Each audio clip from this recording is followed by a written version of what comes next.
আসসালামু আলাইকুম। আমি জহিরুল ইসলাম।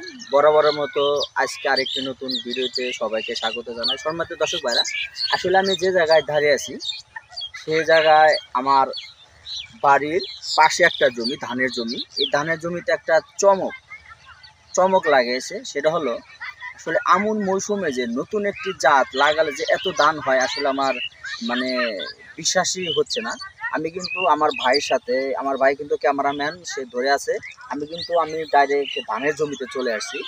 আসলে ধান দেখেন, কত চিকুন, এবং ধানে কোনো ধরনের রোগ নাই, কোনো ধরনের এই পোকামাকড় নাই। এই জাতটার নামটা জানতে আপনাদের ইচ্ছা হয় না?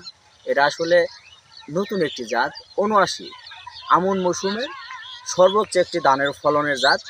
এই ধানটা আপনারা ২০২৫ সালে আমন মৌসুমে অবশ্যই এই ধানটা লাগাবেন। প্রতি বিঘায় মিনিমাম ৩৩ থেকে ৩৫ মণ ফলন হয়। সম্মানিত দর্শক ভাইরা, আসলে আমার একটা অভ্যাস আছে, কোনো জায়গায় গেলে এরকম কোনো ধরনের ভালো ফলন হলে, ভালো জাত হলে আমি আপনাদের ফেসবুক অথবা ইউটিউবের মাধ্যমে জানানোর চেষ্টা করি। আজকেও আপনারা ফেসবুক পেজ অথবা ইউটিউবের মাধ্যমে জানতে পারবেন। আর পেজটা হলো আব্দুর রশিদ সরকার। এই পেজটা সবাই ফলো দিয়ে দেবেন। আর ইউটিউব হলো সেটাই, আব্দুর রশিদ সরকার। আমার সে ভাই খুবই ভালো একজন, সে কিন্তু ক্যামেরাম্যান, সে কিন্তু তাকে মানে দেখা যাচ্ছে না।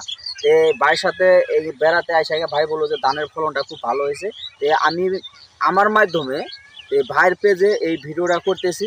আপনারা সবাই এই ভিডিওটার ফলো করবেন, লাইক করবেন, শেয়ার করবেন। অবশ্যই ২০২৫ সালে এই ধানের বীজটা লাগাবেন।